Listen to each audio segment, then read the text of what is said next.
Olá pessoal, sou a professora Fabrícia da Silva Machado. Estarei com vocês na disciplina Estágio Supervisionado 1 do curso Licenciatura Plena em Matemática. Trataremos hoje sobre a unidade 3, Planejamento e Produção de Microaulas e Tessitura do Relatório de Estágio Supervisionado.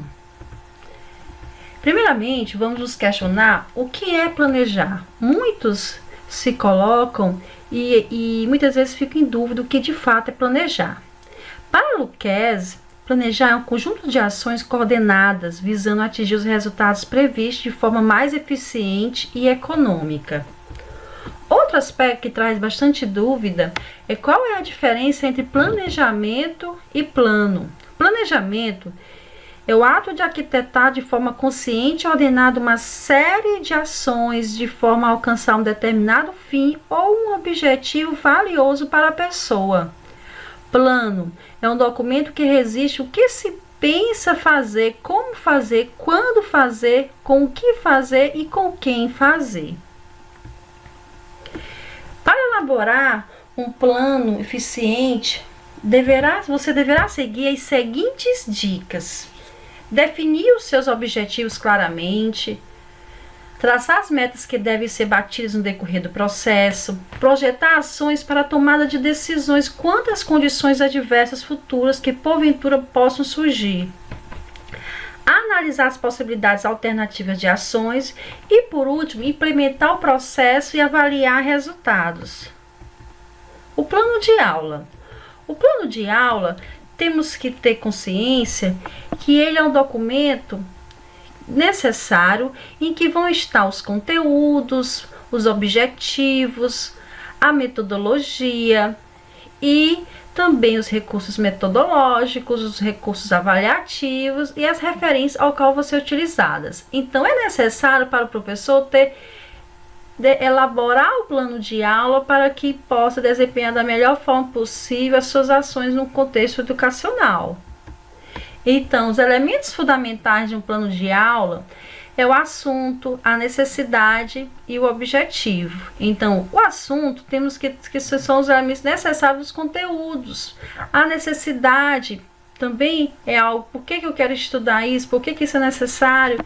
E os objetivos também têm que ser bem claros. Elementos fundamentais de um plano de aula: o cabeçalho, conteúdo, objetivo, metodologias, recursos, avaliação, referência bibliográfica. Então, esses elementos são fundantes para que um plano de aula não seja elaborado de uma forma adequada. Aqui nós temos um exemplo de um cabeçalho, em que a gente pode identificar a instituição, o curso, a turma, disciplina, a professora, o tema da aula, o dia que vai ser realizada, a data e a previsão da aula.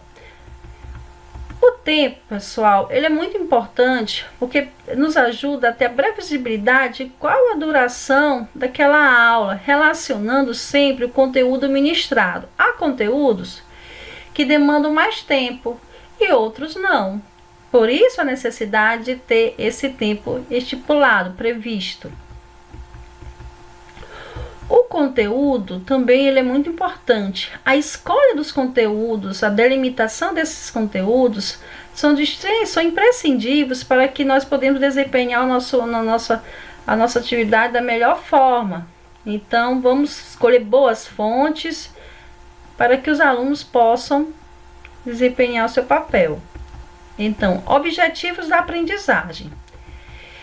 Os 4 pilares da educação são aprender a conhecer, aprender a fazer, aprender a viver juntos e aprender a ser. E os conteúdos no qual são relacionados com os conteúdos conceituais, procedimentais e atitudinais, certo?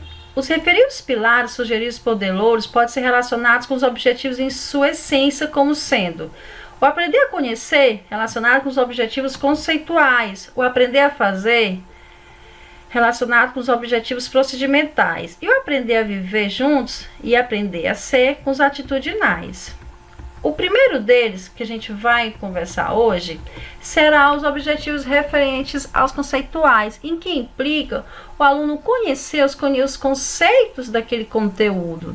Então, é de suma importância para o início do processo de aprendizagem o aluno conhecer esses conteúdos. E a gente aqui vamos mostrar vários verbos: identificar, reconhecer, classificar, comparar. Então, a gente observa uma criança em que pergunta o que é o planeta. Então, durante a aula, o aluno vai despertar para que conheça o conceito de planeta, que é o primeiro passo do processo de ensino-aprendizagem.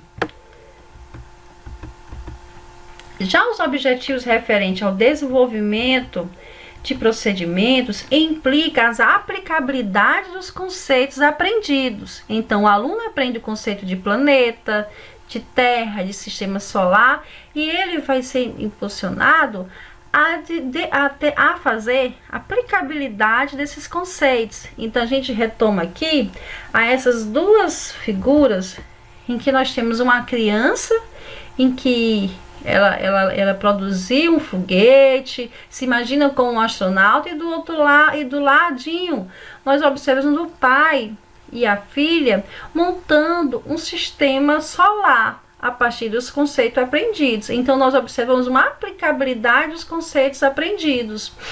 E temos como exemplos o manejar, o confeccionar como verbo, utilizar, construir, entre outros. Objetivos referentes aos aspectos atitudinais.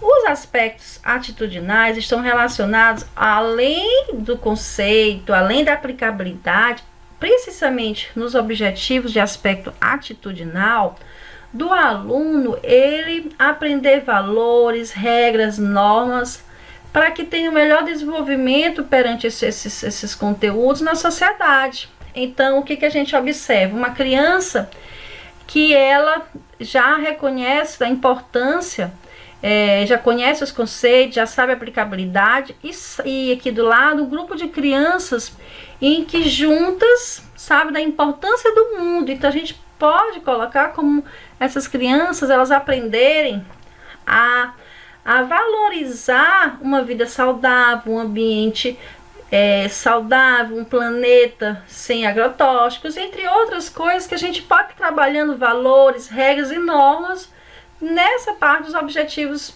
relacionados atitudinais. Então, nós temos como exemplo comportar-se de acordo com, respeitar, tolerar, apreciar, ponderar, positivamente ou negativamente, aceitar, praticar. Então, existem inúmeros verbos que contribuem para os aspectos atitudinais. Então, é muito importante que a pessoa ao elaborar o seu plano de aula, tenha preocupação com os verbos a serem escolhidos, porque nós sabemos que a escolha do verbo tem uma implacabilidade.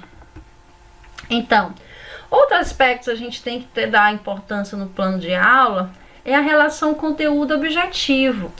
Porque aquilo que é escolhido como conteúdo programático tem que ser contemplado nos objetivos. Então, não pode aparecer nada novo nos objetivos. E os objetivos têm que ser elencados com esses conteúdos. A metodologia. A metodologia, gente, é muito importante. Como eu vou fazer, como é que vai ser trilhado o caminho para eu desempenhar a minha aula. Então, isso envolve o início, o meio e o fim da aula. Envolve como é que você vai instigar os alunos, quais os procedimentos que você vai escolher. Então, na metodologia, você tem que deixar bem claro como vai ser o desenrolar da sua aula. Então, a gente observa aqui os procedimentos metodológicos e a gente explica primeiramente nesse exemplo que a gente coloca, exemplo de uma aula expositiva e dialogada. Vamos deixar bem claro, se eu tivesse colocado aqui uma aula expositiva, o professor iria somente explanar o seu conteúdo. Já que eu coloco uma aula expositiva e dialogada, o professor tanto vai expor o conteúdo, quanto ele vai também o aluno pode fazer questionamentos e instigar os alunos a pensar durante a aula. Então, aqui o que a gente pode observar? Que o tema será abordado através de metodologia expositiva e dialogada com os seguintes procedimentos, ou seja, existe um passo a passo para ter uma sequência lógica dessa aula. Primeiramente, ele apresenta o problema motivador, em seguida dá uma abordagem, um exemplo sobre um determinado possível. Então, assim, cada passo tem que ser contado para que fique claro para aquele que está além do seu plano de aula, tanto para você quanto também aquele que vai ler, o aluno. A avaliação. A avaliação, ela é muito importante porque ela é a explicação de como o trabalho será avaliado. Que estratégias o professor pode utilizar em sala de aula para acompanhar o processo de desenvolvimento e de construção do conhecimento do aluno. Então, aqui a gente tem um exemplo de procedimentos avaliativos em que os alunos serão avaliados durante a aula, observando o nível de interesse e de participação na mesma, bem como através da avaliação de uma atividade escrita. Recursos. Nós temos os recursos gerais, são os materiais previamente preparados e mantidos à disposição de todos os membros da escola. Nós temos os recursos físicos, folhas de tarefa, livros didáticos, equipamentos audiovisuais, entre outros. E tem os recursos pessoais, que são aqueles que você cria para ensinar uma turma específica, ou seja, com a devida consideração e necessidades particulares. E aqui a gente tem alguns exemplos de recursos, ou seja, um quadro de acrílico, um pincel, apagador, projetor multimídia, material impresso. Referências bibliográficas. Aqui nós podemos colocar tantas referências básicas como a complementar. Outra coisa que nós vamos trabalhar são os roteiros de observação. Quais os objetivos do roteiro de observação? Então, nesse momento,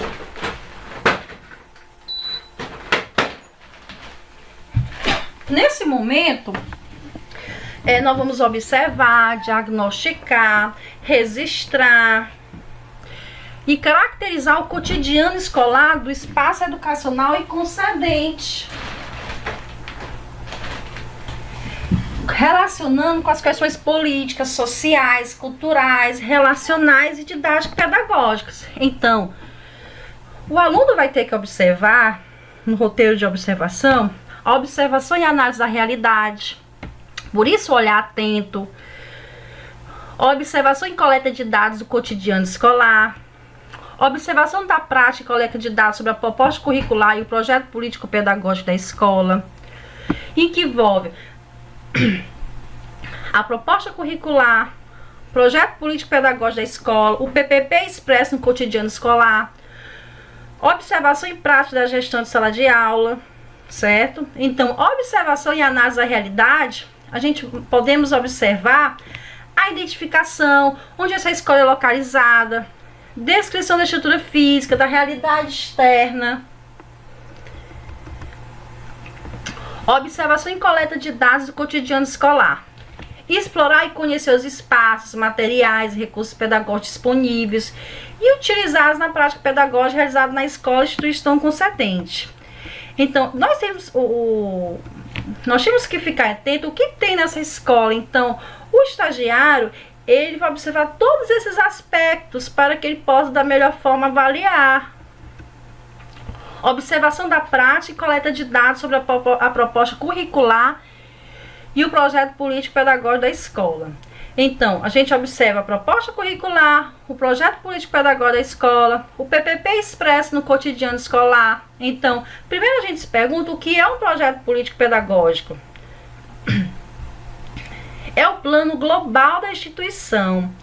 Pode ser entendido como a sistematização nunca definitiva de um processo de planejamento participativo, que se aperfeiçoa e se concretiza na caminhada, que define claramente o tipo de ação educativa que se quer realizar.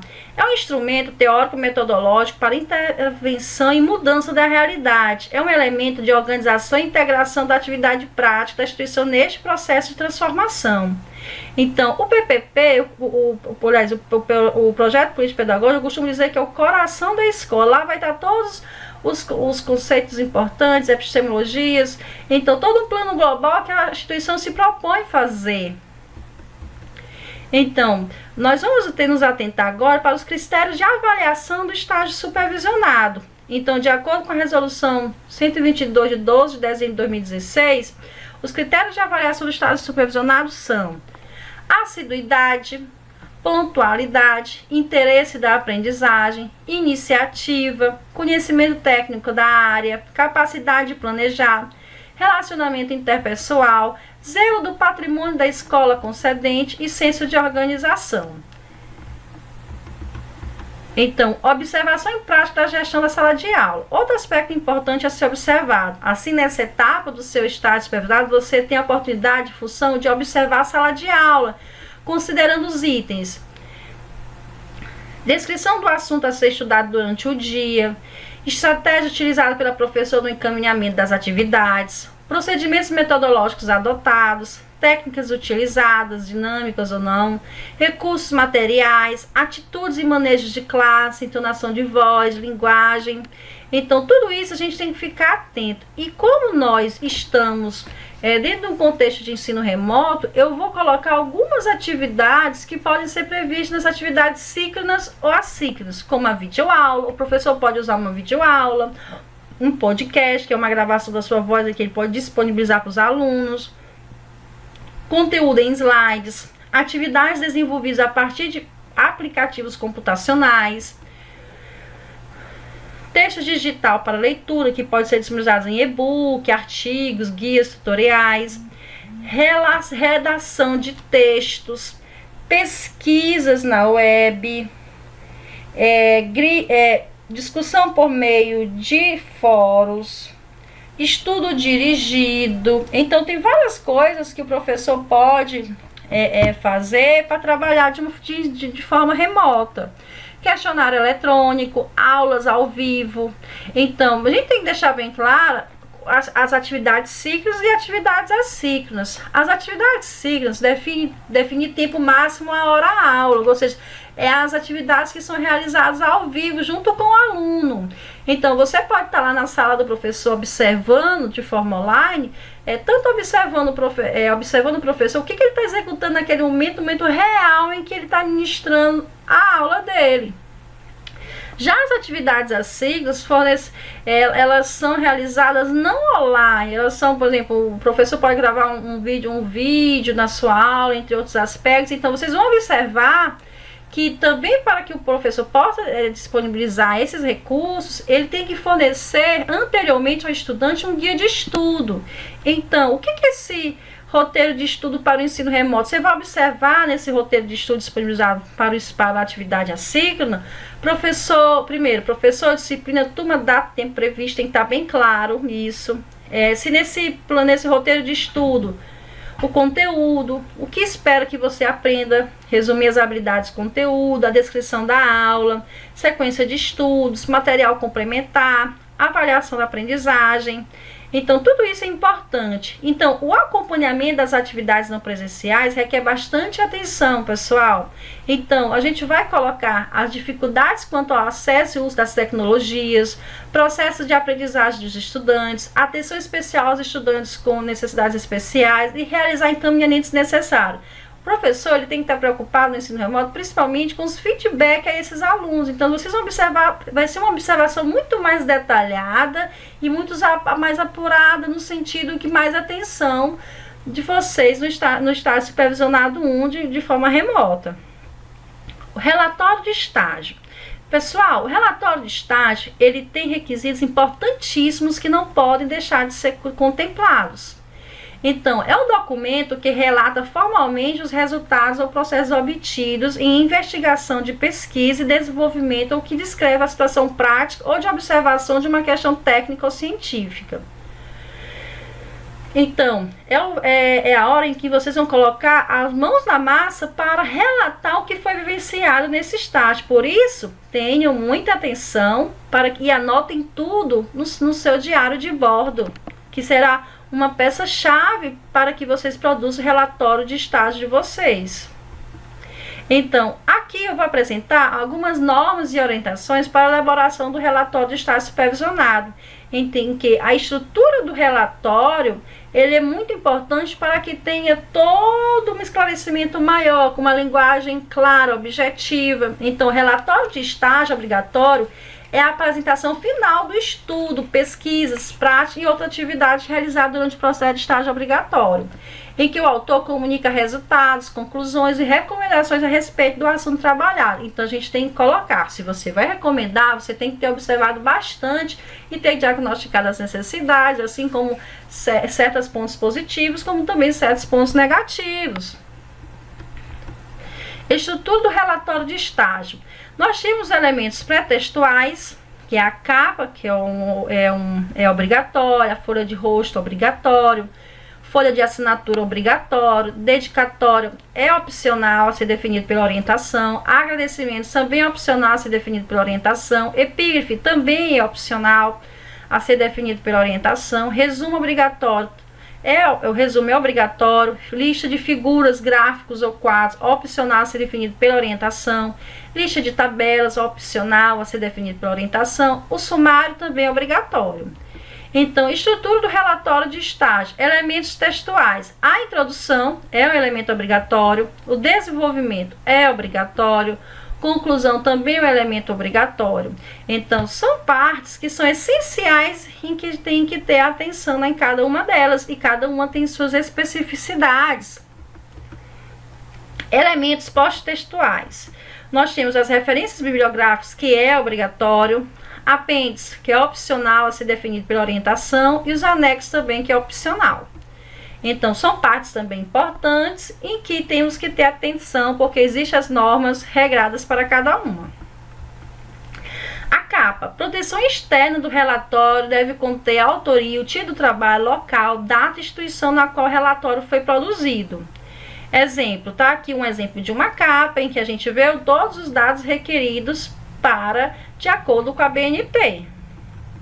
Nós temos a folha de rosto. O que é a folha de rosto? Ela contém os elementos essenciais da identificação do relatório. Então, você coloca o nome do aluno, o título do relatório, relatório apresentado ao curso tal, do Instituto Federal do Maranhão, campus. Então, tudo isso tem que estar bem explicado para que seja identificado na folha de rosto. A folha de assinatura é elemento obrigatório, replicar a folha de rosto com a assinatura do orientador, supervisor e estagiário. O orientador do estágio é o professor da disciplina, pessoal. O supervisor é o professor da área que lhe acompanha. E o estagiário é você. Então, dedicatório, texto conciso que preste homenagem ou dedica o trabalho a determinada pessoa ou pessoas. Então, é muito interessante você identificar se você achar necessário. Agradecimento, pode-se incluir as referências a instituições ou pessoas que de uma forma ou outra contribuíram com o trabalho. Epígrafe é um recurso que o autor dispõe para uma breve frase, transmitir ao leitor um pensamento ou citação inspirados ou até embasados na elaboração do trabalho. Pode ser um pensamento, uma frase, uma poesia. Então, vai requerer muito da criatividade do estagiário, relacionando com alguma vivência, relacionando com alguma coisa relacionada ao seu trabalho. Resumo. Segundo a BNT 6028, então a gente tem que ficar atento, porque a BNT 6028 nos informa que tem aspectos muito importantes no resumo que não pode ser esquecidos. Por favor, vocês revejam lá. Então, a lista de figuras, gráficos ou quadros. As listas devem ser utilizadas somente se o autor do trabalho julgar necessárias, pessoal. Então, recomenda a elaboração da lista própria para cada tipo. A lista de figuras, então, deve ser elaborada de acordo com a ordem que os elementos se apresentam no texto, com indicação do seu número ou da página que se encontra. Essas coisas chamam atenção, pessoal, porque a BNT ela é bastante rigorosa no atendimento de suas normas. Então, vamos nos atentar a cada uma dessas normas. Lista de figuras, gráficos ou quadros. Então, aqui eu mostro para vocês, como eu coloquei, esse índice de ilustrações em que pode vir tanto as figuras, os gráficos, o quadro e as tabelas, tá bom? Lista de tabelas. As tabelas apresentam informações tratadas estaticamente, obedecendo a seguinte forma de orientação de apresentação.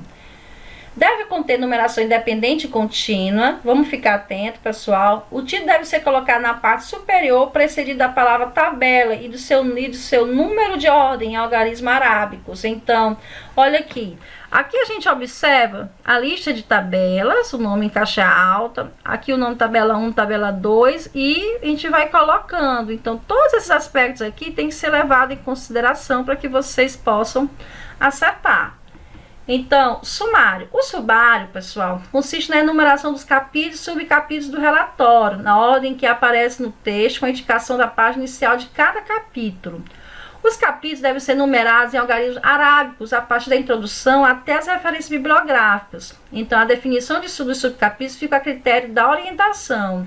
Então, aqui a gente tem o modelo de sumário, em que vocês observam que tem uma sequência lógica e que nós precisamos entender. Da introdução ao cronograma, nós temos a pontuação, eles são numerados, mas referência, anexo, apêndice não são numerados, tá bom?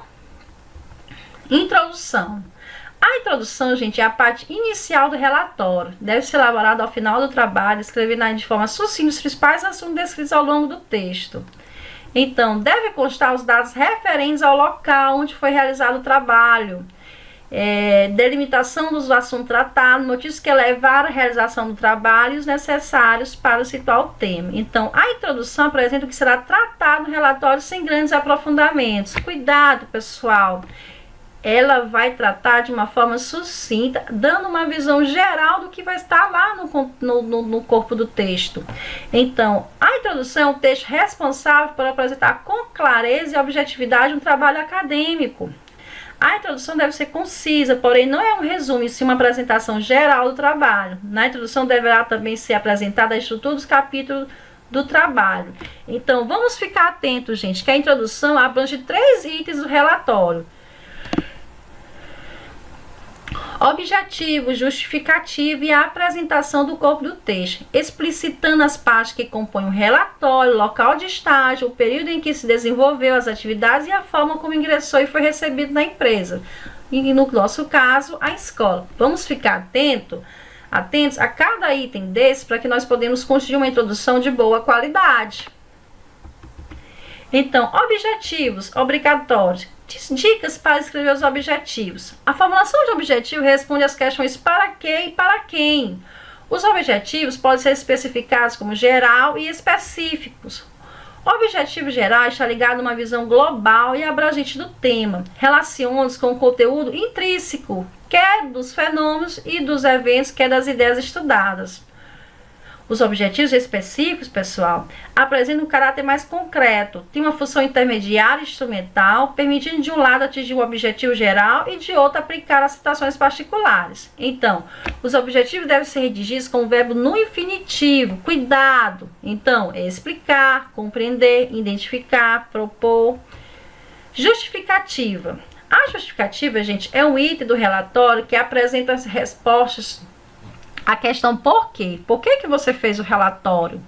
Consiste em uma exposição sucinta, porém completa, das razões de ordem teórica e dos motivos de ordem prática que tornam importante a realização do trabalho.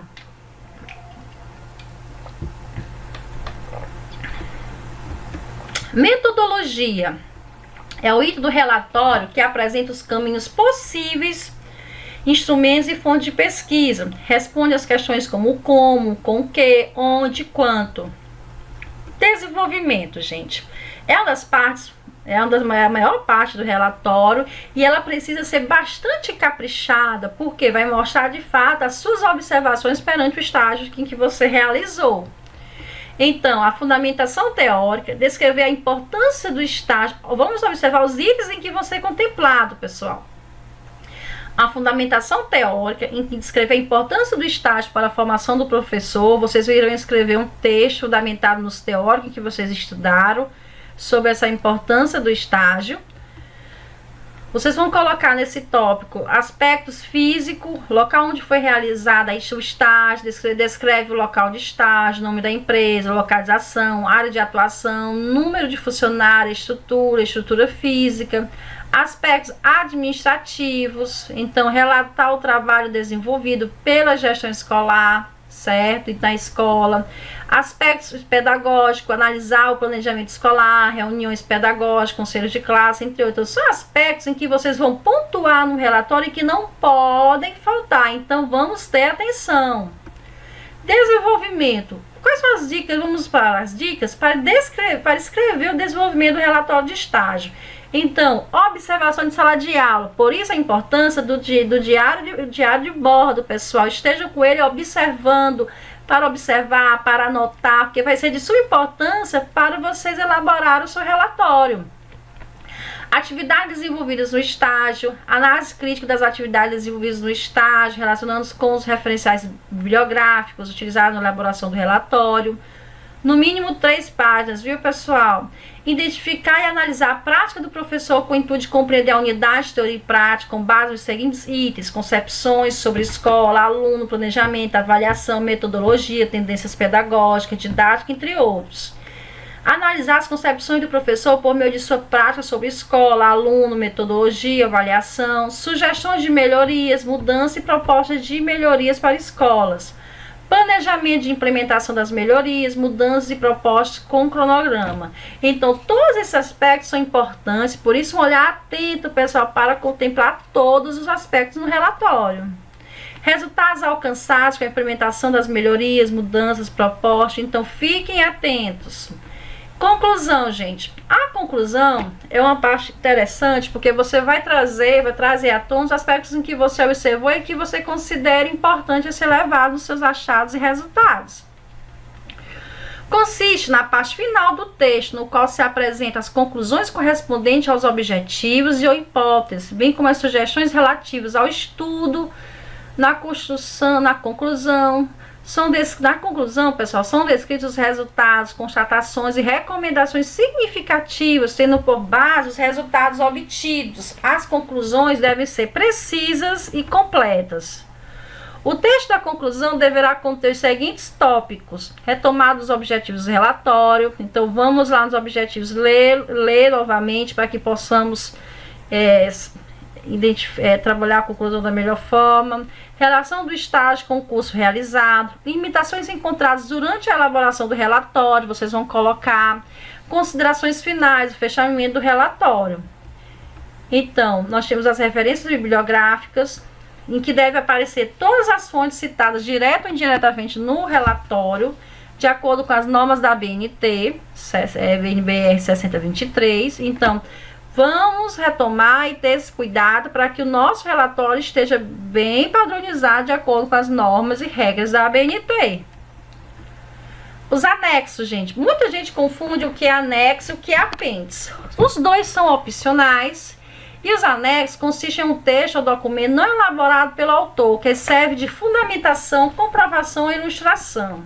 Os anexos são identificados por letras maiúsculas, consecutivas, transversão e pelos respectivos títulos.